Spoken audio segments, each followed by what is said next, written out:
Good morning everyone, I am Sadia और आप सबका वेलकम है आपकी favourite class bio insight Sadia में। Today we are going to talk about the types of bacteria. In the last lecture we studied about the bacteria and the prokaryotes. Last lecture में हमने prokaryotes के बारे में जाना था। इट मीन्स हमने bacteria के बारे में जाना था। Bacteria is the example of prokaryotes. Okay, इसकी प्रिमिटिव न्यूक्लियस होती है। So as you see here, ये डायग्राम आपने उसने इंट्रो में देखा था। चलिए इसको थोड़ा सा हम देखते हैं। It is the animation.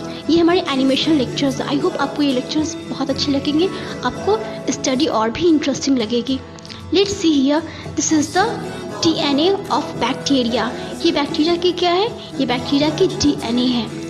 Okay, bacteria का DNA को हम न्यूक्लियोइड भी कहते हैं और इसे हम चाहे तो बैक्टीरियल क्रोमोसोम भी कह सकते हैं। Next, this is a plasmid. This is a extra genetic material of the bacteria. It means her bacteria के पास प्लाज्मिड नहीं होते हैं। ये हमारे कुछ बैक्टीरिया के पास ही प्लाज्मिड होते हैं। प्लाज्मिड क्या होता है? It is the antibiotic resistance. Next, this is the cell wall. Cell wall, it means it is the layer. This is the layer of the bacteria. It is having around 3 layers.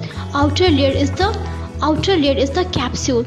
As you see here, this is the outer, it is the capsule. Okay, and the second one is the cell wall. And the third one is the cell membrane. This is the 3 layer of the bacteria. And now this is the cytoplasm. As you see here, this is the cytoplasm. Cytoplasm is the main component of the bacteria.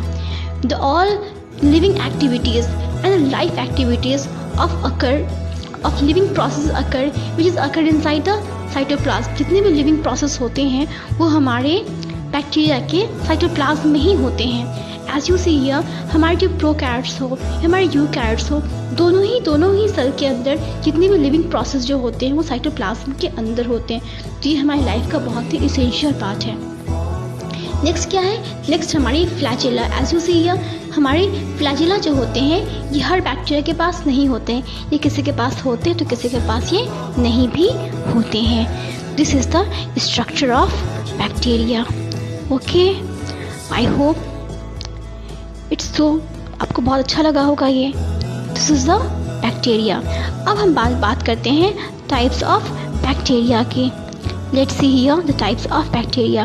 Bacteria जो होते हैं ये हमारे around 4 types के होते हैं। जो bacteria spherical shape के होते हैं उसे हम कॉकस कहते हैं और इसे हम कॉकाई भी कह सकते हैं। कॉकस सिंगुलर होता है एंड कॉकाई इज़ अ प्लूरल। अगर एक सिंगल फॉर्म में है तो इसे हम मोनोकॉकस कहेंगे, लेकिन यही अगर 2 एक साथ स्फेरिकल शेप के बैक्टीरिया अटैच्ड है तो इसे हम डिप्लोकॉकस कहेंगे। लेकिन अगर ये 2 नहीं 2 से ज़्यादा है तो इसे हम फिर स्ट्रेप्टोकॉकस कहेंगे। As you see here, this is the streptococcus bacteria.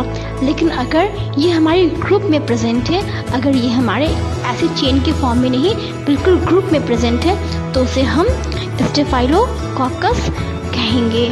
As you see here, तो ये हमारे कुछ स्फेरिकल शेप के बैक्टीरिया थे। अब हम रॉड शेप की बैक्टीरिया की बात करेंगे। ये हमारी रॉड शेप की बैक्टीरिया है जिसे हम बैसिलस कहते हैं। ओके, इसके एग्जाम्पल ये बहुत कॉमन है। लैक्टोबैसिलस, वो किस तरह के बैक्टीरिया होते हैं? वो हमारे रॉड शेप के बैक्टीरिया होते हैं। कुछ ऐसे बैक्टीरिया होते हैं जो कि हमारे कॉमा शेप के होते हैं, उसे हम विब्रियो कहते हैं। This is a comma shape bacteria. As you see here, ये इंग्लिश अल्फ़ाबेट कॉमा शेप के होते हैं। मुझे पता है ये कॉमा शेप के कम दिख रहे हैं, ये ज़्यादा बीन शेप के दिख रहे हैं, बट इसे हम कॉमा शेप के बैक्टीरिया ही कहते हैं। ओके, इसके अलावा हमारे कुछ बैक्टीरिया ऐसे होते हैं जो बिल्कुल स्प्रिंग शेप के होते हैं, स्पाइरल शेप के होते हैं। As you see here, this is the spiral shape bacteria. इसे हम स्पाइरुलम कहते हैं। इसके अंदर एक और आता है, दैट इज़ द स्पाइरोचीटा। ये भी हमारे स्पाइरल शेप बैक्टीरिया है।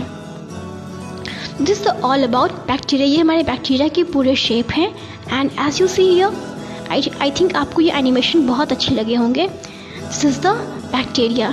अगर आपको बैक्टीरिया के बारे में कुछ एक्स्ट्रा इन्फॉर्मेशन जानना है, चलिए हम उसकी बात करते हैं। बैक्टीरिया को हम किस बायोलॉजी के ब्रांच में पढ़ते हैं? तो बैक्टीरिया को हम बैक्टीरियोलॉजी के अंदर पढ़ते हैं। Bacteriology is the branch of bacteriology is the branch of biology where we study about the bacteria, जहाँ हम बैक्टीरिया की स्टडी करते हैं। अच्छा, बैक्टीरिया की जो ब्रांच है, जो हमारी बैक्टीरियोलॉजी है, ये किसके अंदर आती है? तो ये हमारी माइक्रोबायोलॉजी के अंदर आती है। अंडरस्टैंड ना? माइक्रोबायोलॉजी के अंदर क्यों आती है? बिकॉज माइक्रोबायोलॉजी के अंदर हम माइक्रो ऑर्गेनिज्म की स्टडी करते हैं। माइक्रो ऑर्गेनिज्म उस ऑर्गेनिज्म को कहते हैं जिसे हम नेकेड आई से, नॉर्मली अपनी आई से नहीं देख सकते हैं। उसे देखने के लिए हमें माइक्रोस्कोप चाहिए।